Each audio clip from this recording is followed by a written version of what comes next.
Hoje temos o imenso prazer de conversar com Thelma Krug. Thelma Krug é professora e pesquisadora com uma carreira brilhante em várias áreas do conhecimento humano. É matemática com doutorado em estatística espacial pela Universidade de Sheffield. Ocupou cargos importantes no Ministério do Meio Ambiente e no Ministério da Ciência e Tecnologia. Foi diretora da Escola de Engenharia da Universidade do Vale do Paraíba.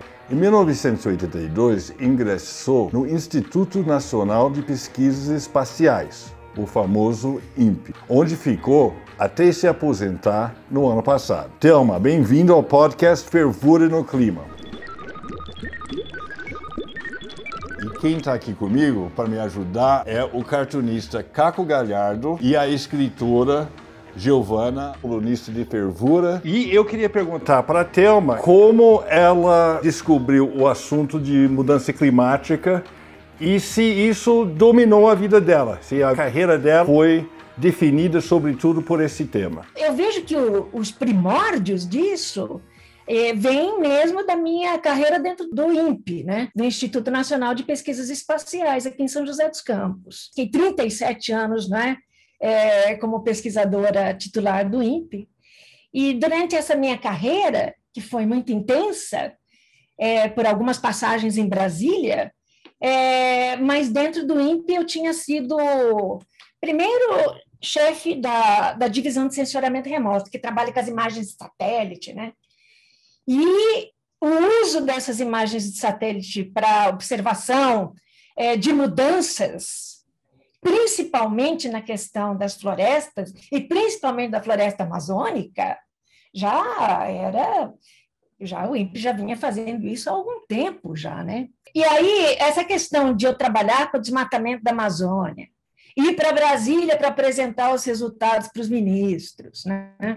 Na ocasião, o diretor do INPE, Márcio Barbosa, era um diretor de uma cabeça muito aberta, né? Eu fui a primeira mulher em cargo de direção no INPE, ou seja, dirigente ali, né? Eu não gosto muito dessas questões, assim, se sente discriminação, eu não gosto de olhar sob essa perspectiva, mas não tinha tradição, vamos assim dizer, não tinha uma tradição.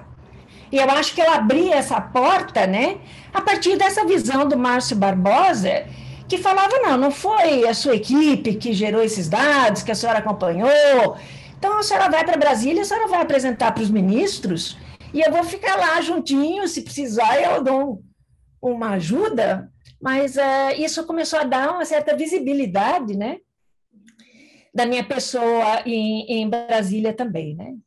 Além disso, tinha o Dr. Luiz Gilvan Meira Filho, que tinha tido uma carreira também dentro do INPE como pesquisador, e ele também tinha ocupado esse cargo de coordenador geral na área mais ambiental. Ele foi um dos líderes nessa parte do desmatamento da Amazônia, e Gilvan sempre teve um olhar mais para a questão da mudança do clima. Então, ele foi um dos primeiros representantes ali do IPCC desde os primórdios, IPCC de 1988. Só explica para a gente, para o nosso ouvinte, o que é o IPCC.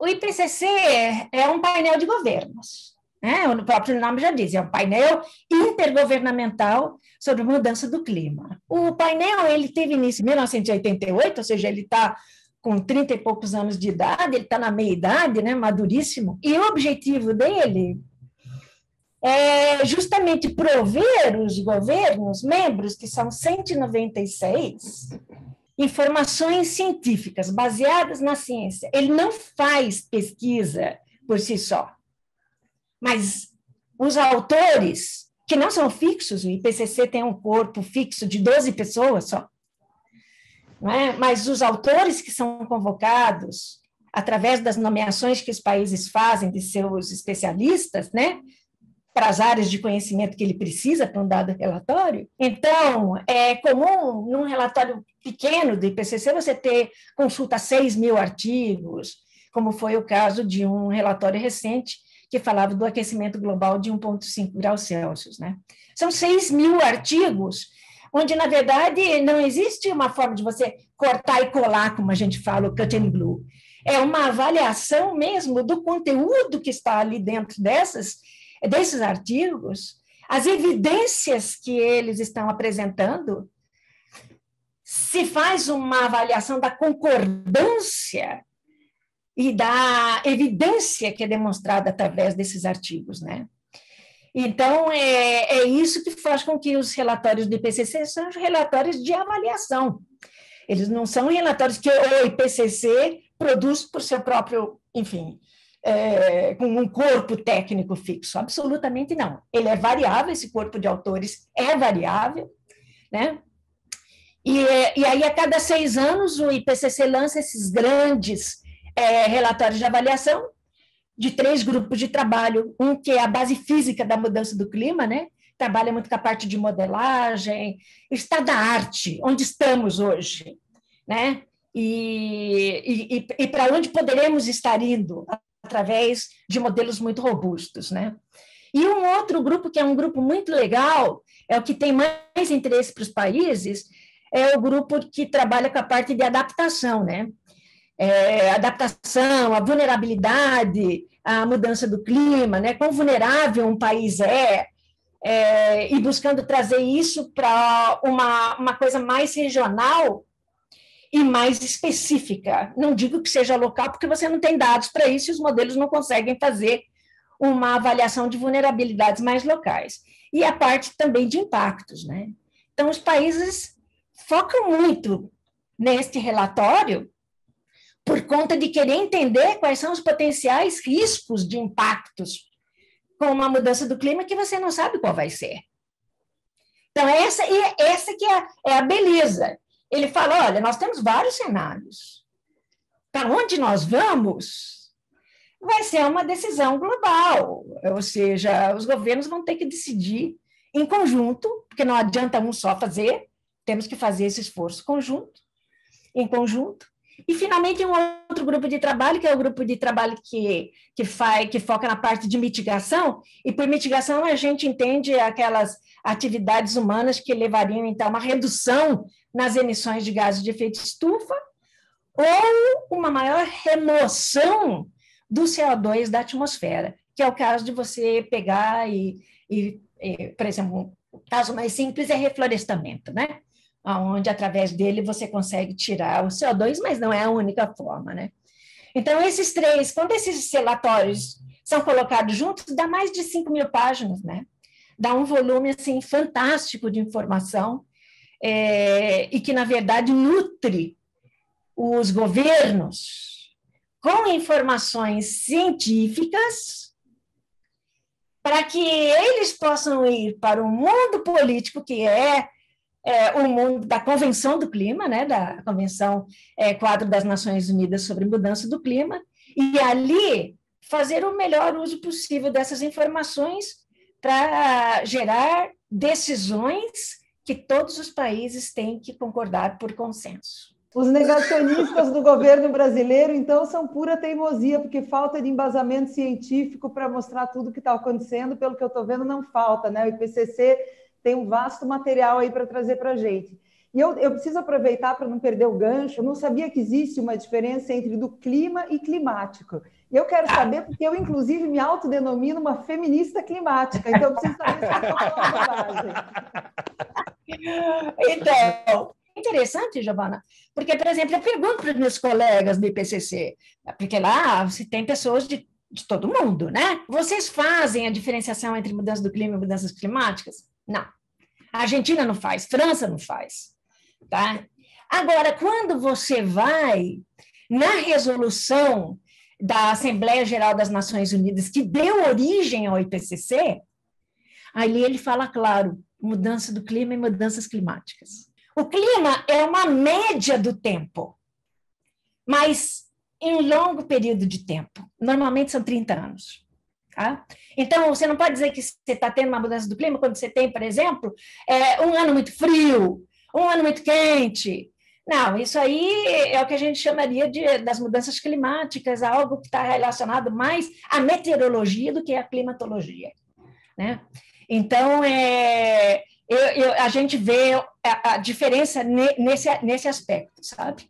Então, é besteira o pessoal dizer, nossa, a gente está tendo aí um ano altamente chuvoso, um ano altamente quente. não faz diferença, porque ele pode fazer parte da variabilidade climática natural. Então, certo? Giovana é uma feminista do clima.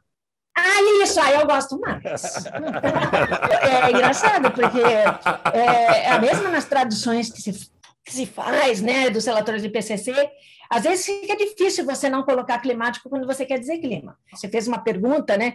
Não só o governo sabe das negociações, porque ele está muito presente, mas o próprio Ministério da Ciência e Tecnologia, ele faz a versão para o português de vários sumários, né, para formuladores de política, que são o resumo mais essencial de 20, 30 páginas dessas grandes publicações que são os relatórios de avaliação.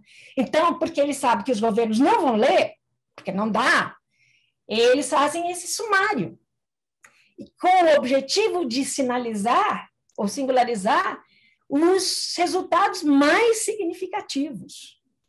E esses resultados, eles são aprovados linha a linha. Em reunião plenária, nós vamos ter um desafio esse ano, porque nós vamos fazer isso virtualmente esse ano, né? Se pessoalmente leva uma semana você varando noite e dia, com grandes discussões, porque essas aprovações elas têm que ser por consenso, imagine como é que nós vamos fazer isso virtualmente. Vai ser um dos grandes desafios que o IPCC vai ter ao longo dessa sua carreira. A gente está muito feliz de estar falando com você, de estar fazendo esse podcast com você. Nosso assunto é clima. Eu acho que você é uma sem dúvida, assim, uma das pessoas mais importantes do Brasil para falar sobre esse assunto. Aí você começa a falar, começa a puxar esse trem lá nos anos 80, né? Isso quer dizer assim, são 3 décadas que você está acompanhando assim intimamente, né? Não só a mudança do clima, como a mudança da humanidade em relação a essa questão. Como que você vê a mudança, né, no mundo, né, em relação do homem, né, do ser humano com esse assunto e no Brasil? Quando o IPCC produz um desses relatórios de avaliação, que são enormes, você tem muita gente envolvida e de forma voluntária. Ninguém é pago no IPCC. Todo o trabalho, de todos, presidente, vice-presidentes, todos, o trabalho é voluntário. E ele merece uma dedicação enorme de todos. Imagine produzir 5.000 páginas de conhecimento atualizado. E aí você tem um sumário que é tão forte, ele fala que você precisa, ele fala, por exemplo, dos impactos que você vai ter com 1,5 grau de aquecimento até o final desse século, em relação a 2 graus, as diferenças que você tem, os riscos de impacto, diferenciadas por região. Você fala da necessidade de uma mudança rápida das emissões de gases de efeito estufa, globais, abrangentes, em todos os setores. Ou seja, as mensagens são tão claras que não deixam dúvida da importância e da emergência, como a gente está dizendo, do clima na atualidade, né? Mas aí, ou seja, os países eles concordam com essa linguagem. Certo? Quando eles estão aprovando o relatório do IPCC, eles falam, beleza, tem que ser rápido, tem que ser... tudo bem. Também aceita um monte de coisa, tudo bem. Aí, quando ele vai para o fórum de negociações, aí é diferente. Porque aí você já tem outros fatores, que não é só a ciência que vai entrar na mesa. Ela entra como um amparo ali e tal. Mas o que vai pesar é o dinheiro, né? Ou seja, como é que eu vou fazer isso aí? Qual é o impacto no meu país? Entendeu? Qual é o impacto de eu fazer uma mudança na minha matriz energética que está lá com um lock-up, ou seja, antiga? Como é que eu mudo isso de uma forma estrutural, né? Então, essas coisas elas vão tornando a parte científica um pouco assim, não tem, mas posso falar daqui a pouco para você, a preocupação maior que eu particularmente tenho e compartilhado por outros também, dessa questão de a ciência fica para o lado dos países, não fazem ou não dão um retorno para todo aquele trabalho enorme que foi feito. em 6, 7 anos. A gente não vê esse retorno, não via antes, não vê agora. Tá? O que você vê, infelizmente, Caco, acho que pega esse gancho para explicar um pouco, é atenuantes. Ou seja, que atenuantes eu estou falando? Tecnologia. Então, o indivíduo fala, olha, tudo bem, pelos modelos que a gente avaliou na literatura, tarará, até 2100, para você limitar o aquecimento a 1,5, relativo ao período pré-industrial, você teria que zerar as suas emissões em 2050 aproximadamente, emissões de CO2. Bom, se você falar para o indivíduo que toda produção é CO2, basicamente, menos agricultura, mas energia, você vai zerar isso, você vai zerar o desmatamento, você vai zerar tudo, você vai zerar. E se você não zerar, você dá umas atenuantes, sabe? Você fala, não, mas você pode fazer o seguinte, ó, você pega essas emissões que seriam lançadas para a atmosfera, captura elas e armazena ela em sítios geológicos profundos, pode ser no oceano também, é o que a gente chama de CCS, é captura e armazenamento de CO2. Tá? Ou seja, você não está impedindo, não sei se você entende, cara, ou seja, você não está falando para o cara parar de emitir, você está falando para ele, ó, você pode continuar emitindo, mas a tecnologia vai te ajudar, a gente vai lá, pá, pum, pega e joga lá para algum lugar e acha que vai ficar lá uns 1000 anos e depois nós não vamos estar aqui mesmo. Né? Vou falar até de uma solução que eu achei quase cinematográfica, que borrifa, se não me engano, enxofre na atmosfera. Ela não captura.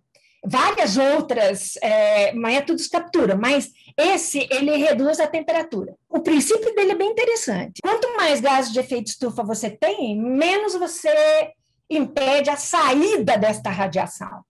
Tá? Parte dessa radiação ela fica armazenada ali e vai provocando esse aquecimento, porque a radiação é calor. Então, o que o pessoal diz? Vamos diminuir a radiação que chega. Vamos bloquear.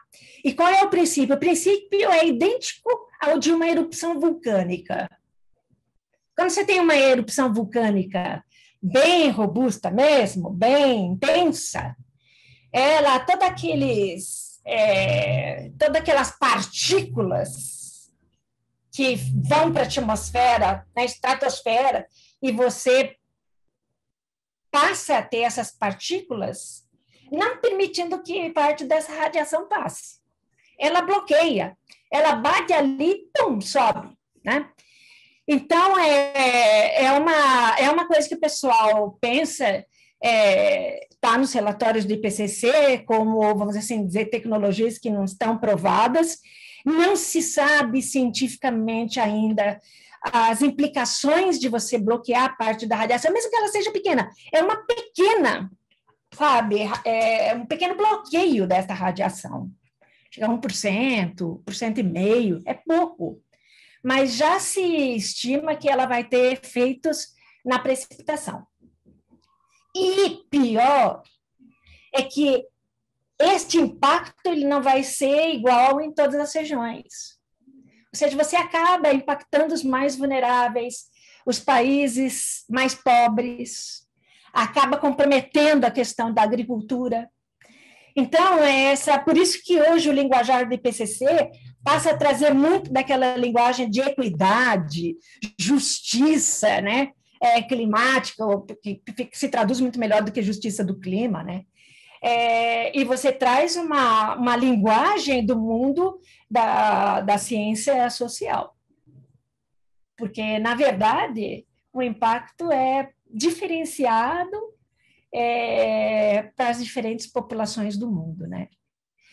Então, eu não sei se eu respondi a sua primeira pergunta. Eu acho, sobre o Brasil, eu acho sinceramente que depois da saída do Ernesto, né, do Ministério das Relações Exteriores, que era um negacionista mor, as coisas tendem a melhorar, particularmente na retórica, né?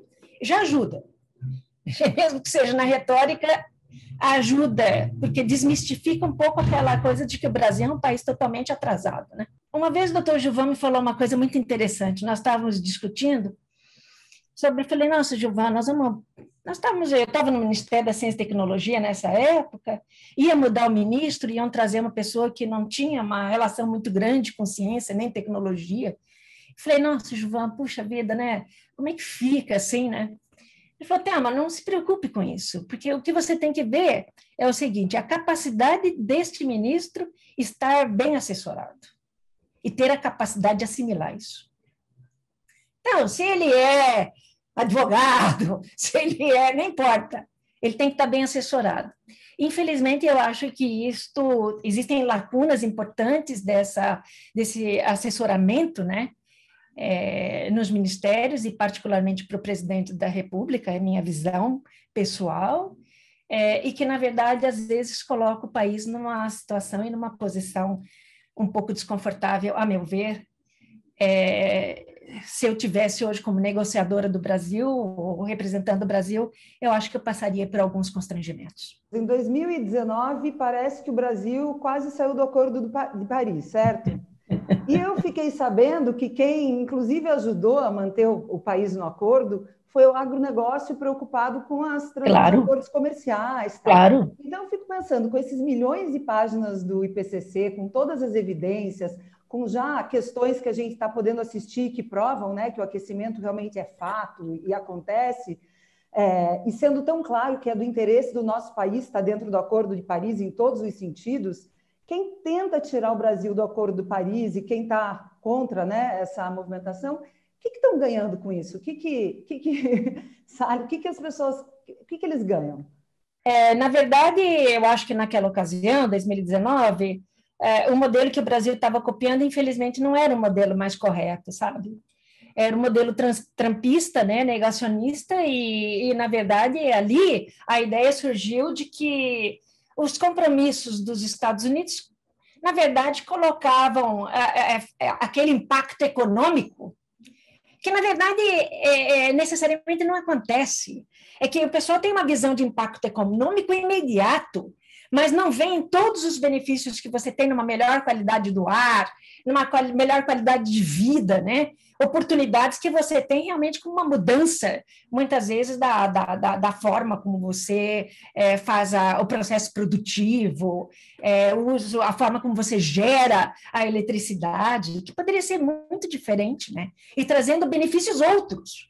Mas tem, por exemplo, ele olhava simplesmente que ele não queria abalar, por exemplo, os seus produtores de carvão, ele não queria estar ali afetando um segmento onde ele colocava todas as suas moedas. Infelizmente, a situação do Brasil é muito diferente.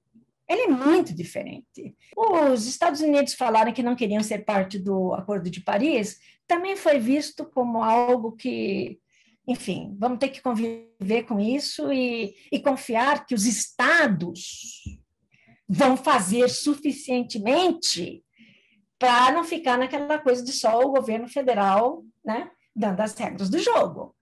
E lá você vê muito isso. Os estados, Califórnia, por exemplo, fazem suas próprias políticas, né? E avançam. Agora, a potencial saída do Brasil do protocolo do Acordo de Paris foi visto como um grande choque. Um grande choque. Porque o Brasil sempre teve aquela posição de liderança nas negociações. A gente tem embaixadores, chanceleres,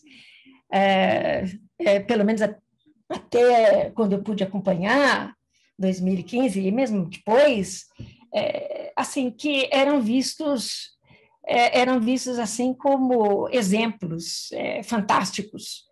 Eles achavam que o pessoal se preparava o ano inteiro para as reuniões, quando a gente, na verdade, tinha 1 ou 2 reuniões. Claro que o Itamaraty se preparava mais, mas a gente, como técnico, fazia 2, 3 reuniões, pegava ali, olha, vamos para esse lado, vamos para aquele, porque a gente, como técnico, não, enfim, você podia até um grau de liberdade, não podia passar daquilo, né? Mas, então, o Brasil era visto como uma liderança dos países em desenvolvimento única. Não tinha país que tivesse... O Brasil não falava muito, mas quando falava, era muito forte. E era uma referência. E aí, então, a saída do Brasil seria vista assim como algo muito detrimental para todo o acordo. porque daria uma sinalização aos outros países em desenvolvimento de que não estava valendo a pena. Então, eu acho que isso foi muito interessante eu entender. A preocupação não era com os Estados Unidos, era com o Brasil. É muito legal isso, né? Ô, Thelma, qual vai ser a grande questão da próxima COP na Escócia no fim do ano? COP 26, ela vai fechar num tema que eu particularmente tenho muita preocupação, que é justamente a questão do mercado de carbono. É a última peça do tabuleiro que está faltando fechar. E você tem mercados e mercados, né? Nós tivemos um mercado de carbono debaixo do protocolo de Quioto, ajudei a negociar muito aquela parte da inclusão das florestas, as regras, as modalidades, tudo, né? E é uma coisa bastante complexa, né? Bastante complexa, principalmente quando você está falando de entrar com essa parte de uso da terra, particularmente na questão do desmatamento ou conservação dos estoques de carbono florestal. Quando a gente discutiu o protocolo de Quioto e esses mercados debaixo do protocolo de Quioto, é claro que você teve uma limitada participação do setor florestal. Ele ficou afeito só a reflorestamento e florestamento, né? E com regras muito duras, né? Precisava seguir metodologias de quantificação do carbono, verificação por instituições ou entidades credenciadas, né? Que na verdade toda a parte metodológica ela tinha que ser demonstrada, aprovada internacionalmente, né? Eu fiz uma dessas metodologias, me levou 2 anos, foi realmente um parto difícil, né? Mas de qualquer forma, ele te dá uma certa segurança de que aquele carbono que você está removendo, vamos assim, com reflorestamento, para compensar as emissões nos outros países, ela está sendo bem feita, ela está sendo bem paga. Eu entendo isso como integridade ambiental, né? Que era uma das palavras mais utilizadas dentro da convenção quando se falava do protocolo de Quioto. A gente tem que buscar a integridade ambiental, que era mais do que simplesmente uma contabilidade, mas tinha muito a ver com isso. Ou seja, se você tem um pulso ali de CO2, você tem que compensar esse pulso. E o problema que existe, né, e que, na verdade, foi toda a razão de você ter uma acreditação temporária para florestas, era o fato de você ter as florestas muito vulneráveis, a questão da não permanência do carbono. E essa questão da não permanência do carbono, ela tem uma parte científica que a gente não fala muito. Eu falo bastante, mas na convenção não se fala muito. Parte do CO2 que é emitido, 30% mais ou menos, ele fica mais de 1000 anos na atmosfera. Aquele tonelada de CO2 que foi emitida, ela vai ficar 1000 anos lá. Outra parte, 40%, vai ficar centenas de anos e outra dezenas de anos, os 30%. Então, na verdade, quando você fala de que uma floresta vai pagar aquela emissão bem paga, aquela floresta, ou parte dela, tinha que pelo menos ficar mais de 1000 anos ali em pé, sem ter nenhuma perda do carbono que você vendeu ou comercializou, né, no mercado de carbono, né? Então, eu tenho uma preocupação muito grande com isso, principalmente nos mercados voluntários, né? Mercado voluntário é o que eu falo, se todo mundo... eu não estou dizendo que as florestas elas não têm um papel importante, elas têm na mitigação. Mas a conservação já é mais problemática. Por que eu digo isso? Porque aquela definição que eu dei logo no começo de mitigação, que seria de você reduzir as emissões ou aumentar a sua capacidade de remover o CO2 da atmosfera, na conservação, que seria a manutenção do estoque de carbono, você não está fazendo nenhum nem outro. Tá? Você só teria uma mitigação na questão de conservação se aquela floresta sabidamente fosse ser desmatada e você evitasse.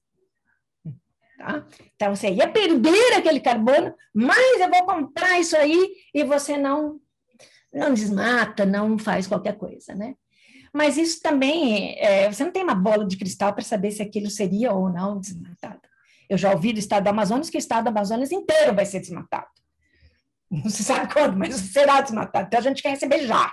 Dentro de uma mudança do clima que a gente não sabe para onde está indo, dentro da projeção de que você vai ter mais eventos extremos, mais eventos de seca extremos, mais queimadas, mais isso e mais aquilo, eu não sei se eu acharia, usando o uso da terra como uma forma mais segura, vamos assim dizer, de você tratar a questão do clima, né?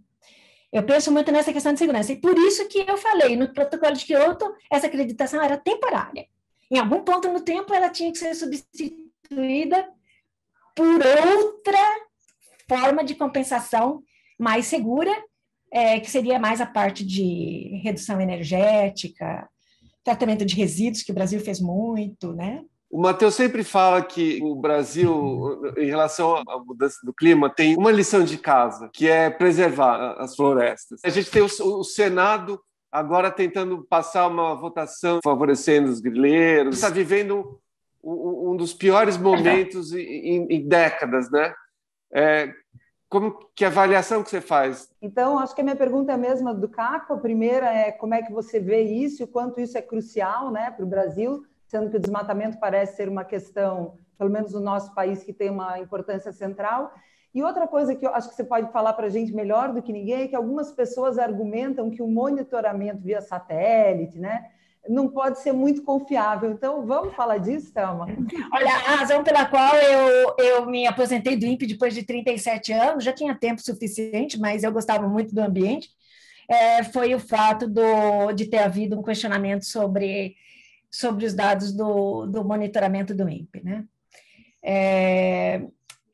Então, eu acho que o governo questionou, é isso? Thelma, o governo questionou os seus dados? Ele questionou, mas sem nunca ter pisado o pé aqui dentro do INPE para conhecer como é que esses dados são gerados. Nós nunca tivemos a visita de ninguém. Em governos anteriores era interessante, Caco. Muitos ministros vinham aqui, traziam o pessoal do Senado, sabe? A gente tinha os deputados vindo para conhecer, para que qualquer coisa que eles fossem deliberar, eles tivessem um pouco mais de conhecimento sólido, né? Informação mesmo, né? E esse monitoramento da Amazônia, ele é a inveja do mundo, né? Ele é entendido dessa forma, porque ele é a série histórica mais consistente de desmatamento que existe no mundo. Consistente, por isso que eu falo, não me mude de satélite, pelo amor de Deus. Não é questão da mudança do satélite, é da resolução espacial do satélite que teria que ser ajustada, se entrar com dados de radar, tudo isso você perde um pouco da forma como você vinha antes extraindo as informações, tá? Então, eu acho que no INPE, uma das coisas que nós mais priorizamos era manter a consistência da série. Tanto que é interessante, Caco, olha, antes de todo o advento dos computadores e tal, nós não tínhamos nenhum computador naquela época, né? Nenhum. Era tudo feito no braço. Eram folhas transparentes que eram colocadas em cima das imagens. São peças de museu hoje com um refinamento e um requinte, né? De você pegar cada pedacinho de desmatamento que você conseguia ver, e você conseguia ver bem porque desmatamento para o INPE, ele é corte raso. Ou seja, um ano você vê a floresta e no outro você não vê nada. Para passar depois para a era digital, que foi fantástica, foi um salto assim, de qualidade. Levou anos para que você compatibilizasse todas aquelas 230 folhas que você tinha para cada ano, para fazer com que elas digitalmente se conversassem, né? Ou seja, cada polígono que tinha um pedaço numa imagem, um pedaço na outra, eles tinham que se falar, tinha que encaixar. Levou anos para a gente fazer isso, né? Tem coisa melhor? Tem coisa melhor, sempre você pode melhorar. Você tem satélite aí que está vendo sei lá, 1 metro. Por que você precisa disso? Você não precisa. Meu argumento é o seguinte: com o que nós temos hoje, é mais do que suficiente para estimular a ação no campo. São mensagens diárias que o INPE passa por IBAMA. Diárias. Mais do que isso, ele vai alertando. Gente, está piorando. Está piorando. Gente, agora passou um correntão lá. Só pode ser, porque tirou muito. Na época que eu estava lá em Brasília, e na verdade eu fui exonerada, né, porque eu questionei muito essa questão, eu simplesmente questionei muito quanto dos dados do INPE estão gerando uma ação em campo. Perguntei ao IBAMA isso. E a resposta, em 2017, foi 1%. Tá? Aí eu pergunto para você, você tem todo esse trabalho, aí gera 1% de ação de campo, e para que você precisa mais satélite? Que tem radar, que vai ver debaixo de nuvem. Esse não é um problema. Então, não tem problema nenhum com dado. O problema é a ação em campo, que agora ficou muito mais prejudicada com essa restrição agora de que os agentes do IBAMA não podem nem multar. Isso vai ser fatal. Fatal, cara. Fatal. Porque se nós tivermos 80% de redução do desmatamento de 2004, 2012, 2013, 2014, 80% em 10 anos, sem pedir um tostão para fora. Tá? Sem pedir um tostão. Foi muito às custas de você ter monitoramento e controle. Tá? E mesmo a campo, porque é só metendo a mão no bolso dos que fazem a infração, que você, mesmo que não cobre, você vai tomar a madeira dele, ia queimar, né? Agora nem pode queimar mais, ia queimar o maquinário, ele ia ter perdas econômicas, certo? O que eu achei já um primeiro absurdo não se poder mais queimar. Ou seja, os infratores criminosos podem sim queimar os carros do IBAMA, né? Enfim, derrubar helicóptero, ameaçar a derrubar, isso pode. Agora, você pega uma ilegalidade, os neguinhos fugiram dali porque estão ilegais e você não pode fazer nada. Quer dizer, tudo está convergindo para uma situação onde eu não estou vendo esperança. Não estou vendo esperança. Botar uma força nacional para ser agente de fiscalização, esquece. Eu acho que até pegaria um pouquinho ontem da retórica que foi feita, né, na CPI da Covid, de que tem lugar para militar. E o lugar para militar não é na Amazônia, na linha de frente. Porque eles não foram treinados para isto. Para isso, você tem agentes que passaram em concurso, que foram treinados para justamente fazer essa linha de frente, que é uma linha audaciosa, difícil. Essas ações, Caco, normalmente elas eram feitas junto com a Polícia Federal, junto com a Força Nacional, quando era necessário, junto com as polícias estaduais, ou seja, os agentes do IBAMA, eles não vão sozinhos, eles vão ali com uma força importante. Então, é uma composição, até por segurança, porque ali não é brincadeira, você está realmente, numa grande parte, falando de ilícitos muito, muito grandes, né? Então, eu digo para você, está tudo errado, cara, está tudo errado. Agora, a PL da grilagem, pelo amor de Deus, entendeu? A grilagem é um problema sério.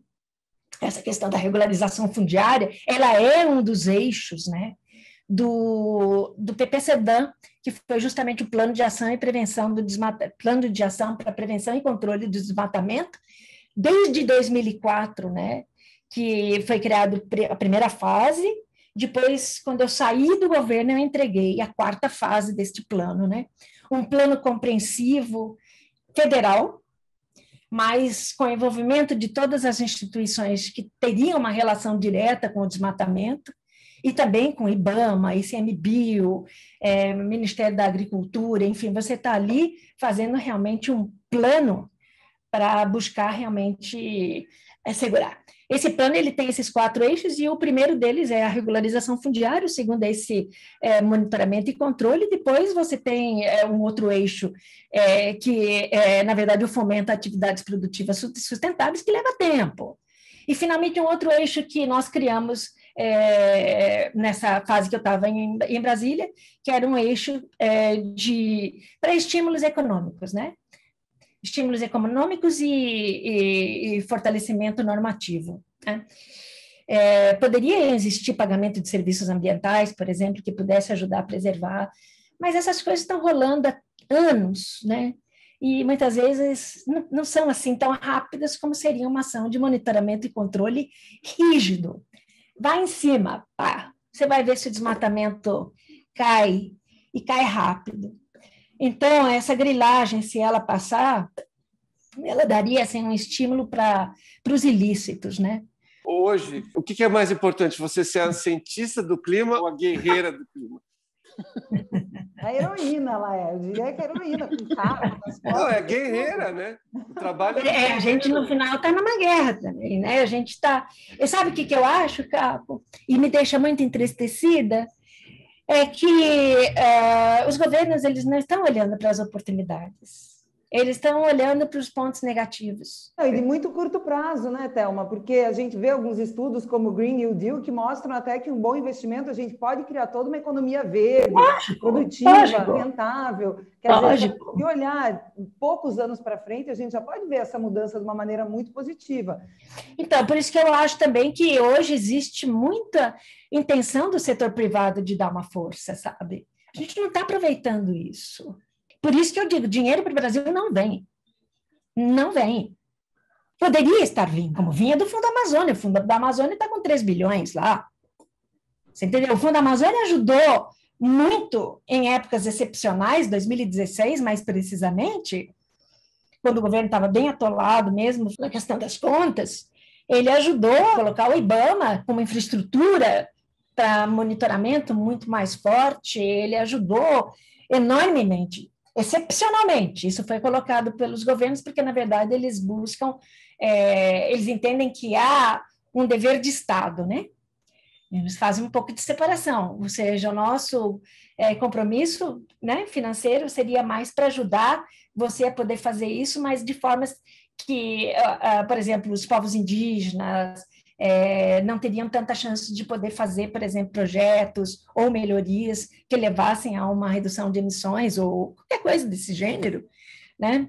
E então eu vejo que perdemos uma grande oportunidade por conta simplesmente de um desmantelamento da governança que o Fundo Amazônia tinha.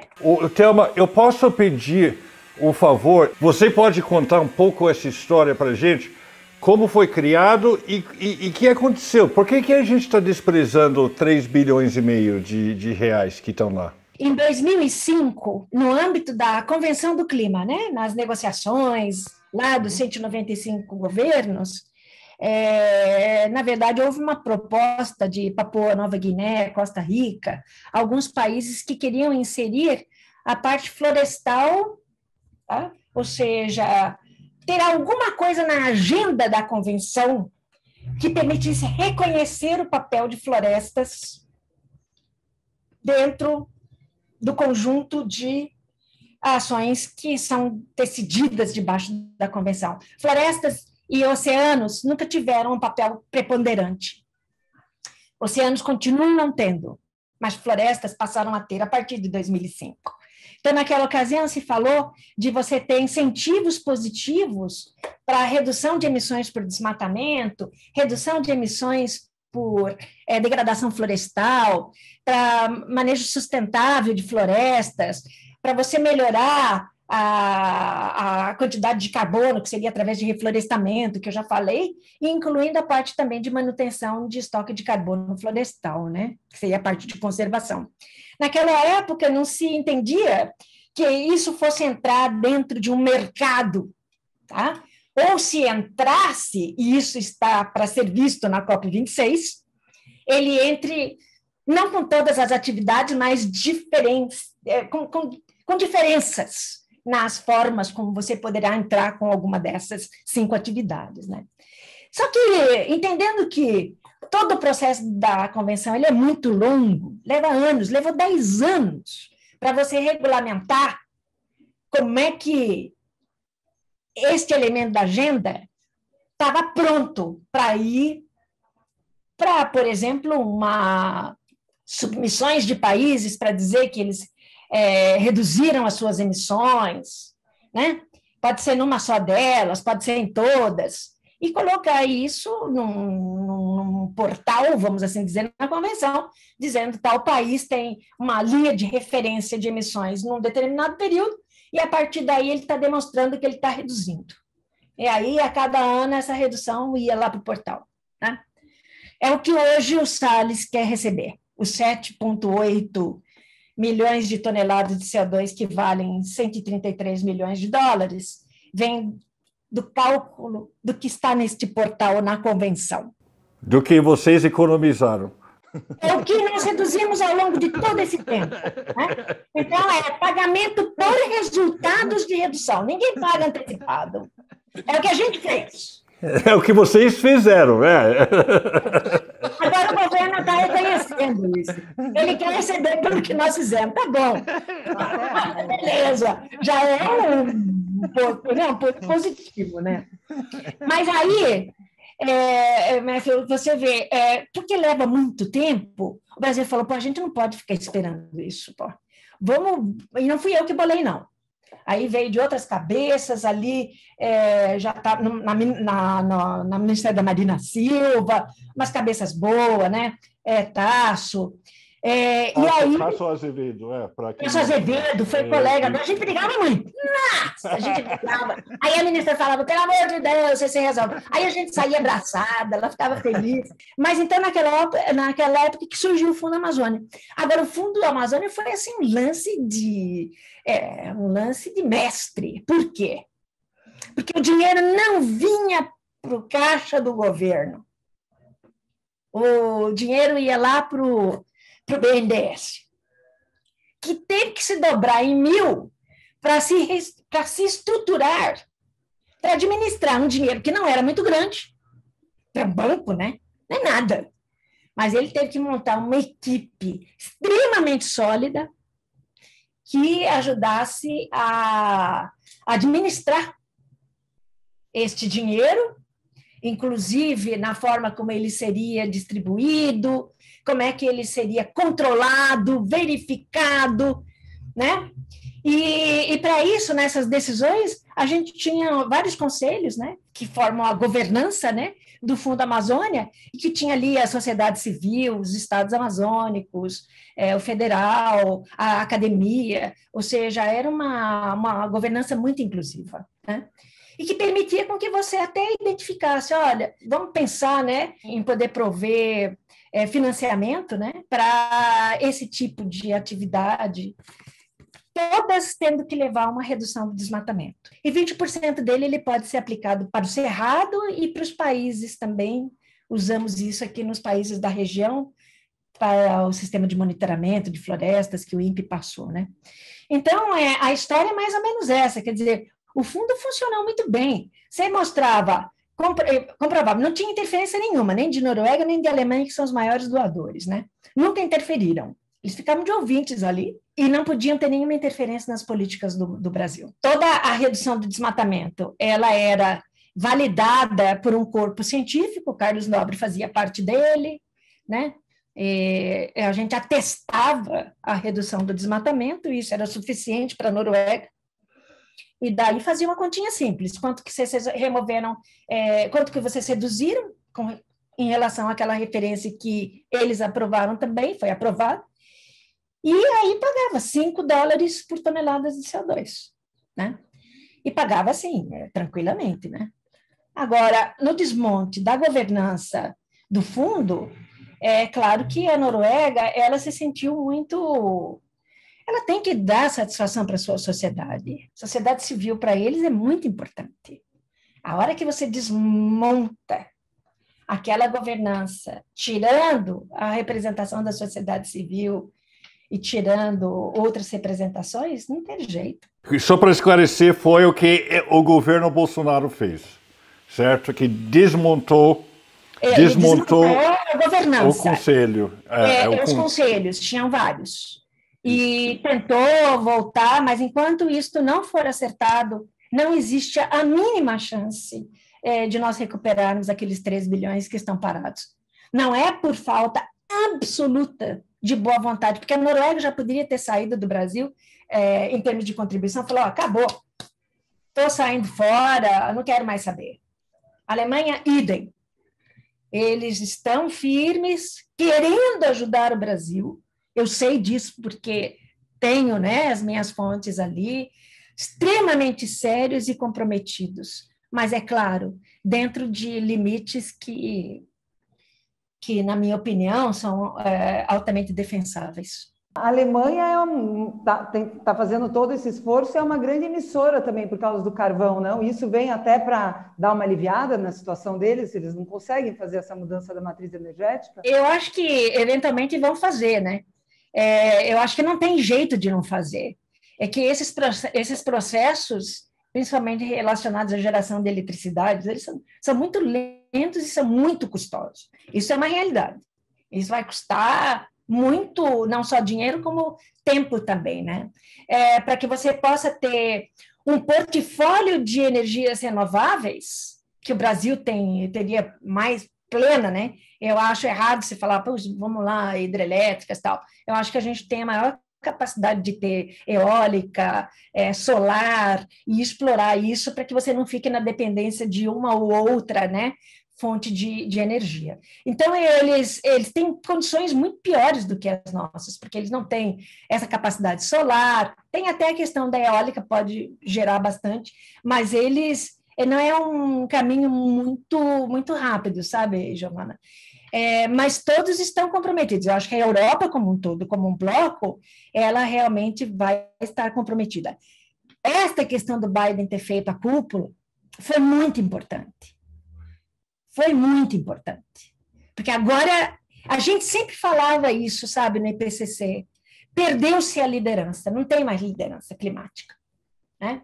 Você tinha ali um pouco com o Barack Obama, né? E depois você perdeu isto e entrou o Trump, virou tudo do avesso, e o Biden recupera isto, põe um compromisso impressionante na mesa, totalmente alinhado com você limitar o aquecimento a 1,5 até o final desse século, com 50% da redução que ele está falando até 2030, um dos mais ambiciosos reduções de emissões. Isso vai puxar, porque todo mundo vai querer falar, não, nós também estamos fazendo. Faltava uma liderança, e graças a Deus essa liderança chegou com o Biden. E o Brasil também, se quiser um dinheirinho, o Brasil vai ter que suar um pouquinho a camisa, né? A gente teria tudo para brilhar como uma liderança, né, nesse contexto, em termos de recursos naturais. Opa! O Brasil poderia ser uma estrela aí, largando na frente, né? Tem tudo. Ele não é um grande emissor, mas justamente por conta disso, ele pode olhar para o seu futuro de uma maneira limpa, né? Ou seja, ele já pode dar essa sinalização, nós temos todos os meios para poder fazer isso, né? Não só na parte da questão do uso da terra, eu acho que nós vamos ter que ter um olhar um pouco mais fino em cima da agricultura, né? A agricultura está hoje no 4º inventário do Brasil, a agricultura está como primeiro emissor, né?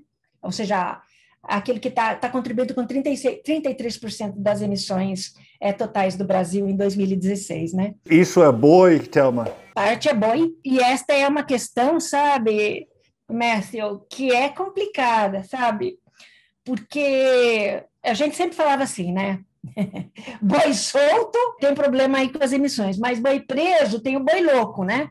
Ou seja, a gente, por causa da questão dele ser confinado, tem uma série de questões ali, né? Hoje você está vendo já iniciativas da carne verde, né? Se você me perguntar o que eu vejo daqui a 20 anos, eu estou vendo esse setor progressivamente caindo, tá? O setor da carne mesmo, do bovino, e sendo substituída pela carne verde. Brasil, Austrália, Nova Zelândia, esses países terão uma enorme dificuldade de se adequar a isso, porque é cultural, né? Mas o IPCC também já fala, olha a sua dieta, né? Para que ela seja menos carbono intensiva. Há algum ponto atrás, eu achava que era até um pouco de ser prescritivo, que ele não pode ser. A gente fica pesquisando clima tal, e a gente vê muita coisa na internacional, vai acontecer tal coisa no âmbito mundial, mas dificilmente a gente consegue ter uma conversa com alguém como você para saber no que isso realmente vai impactar para a gente no Brasil, e não no longo prazo, mas num curto e médio. Acho que esse próximo relatório do IPCC está bem mais avançado, porque cada vez mais você vai tendo mais literatura, né? Estamos no 6º relatório. No 3º, você tinha uma abundância de literatura americana, europeia, sabe? Você não tinha muita literatura de países em desenvolvimento.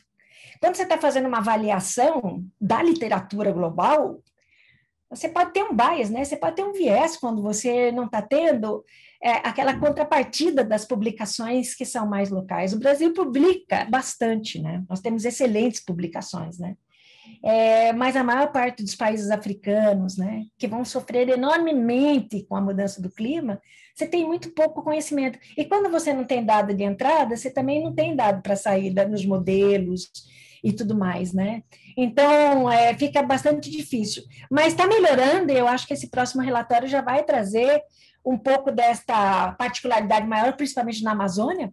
No último relatório, eles davam conhecimento dos picos, vamos assim dizer, que nós tivemos de seca na Amazônia, mas não tinham um traço que permitisse atribuir esta seca à mudança do clima. Ou estaria ela dentro da variabilidade climática?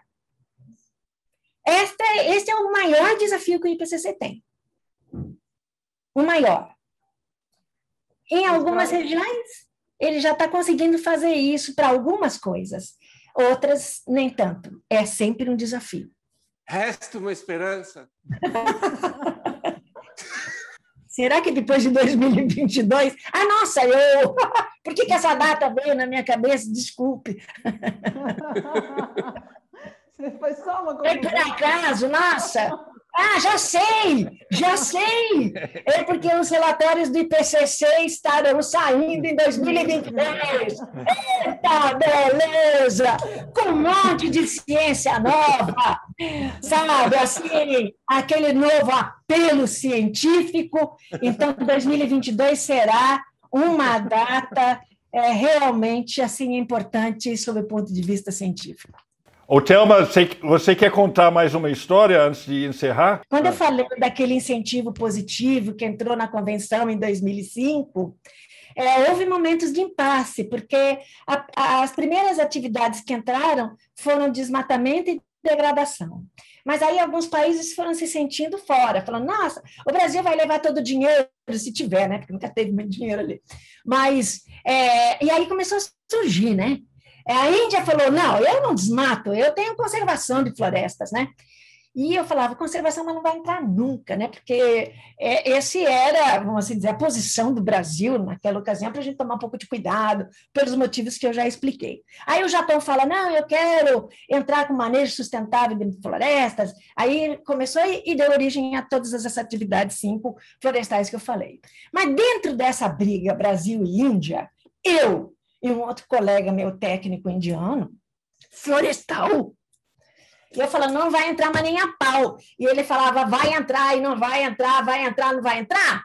Chama o chefe de delegação do Brasil. E é assim que você resolve, você entendeu? Porque eu sou técnica e meus graus de liberdade são pequenos, né?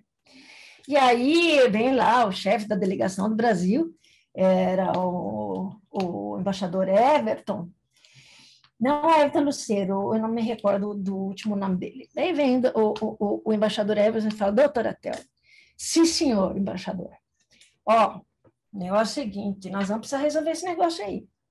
Eu falei, não, concordo, não entra, porque sempre foi essa posição que nós tivemos, nós temos que ser consistentes. Ele falou, tudo bem. Doutora Thelma, quem é que está apoiando o Brasil entre os tantos países em desenvolvimento que a gente tem? São 132, né?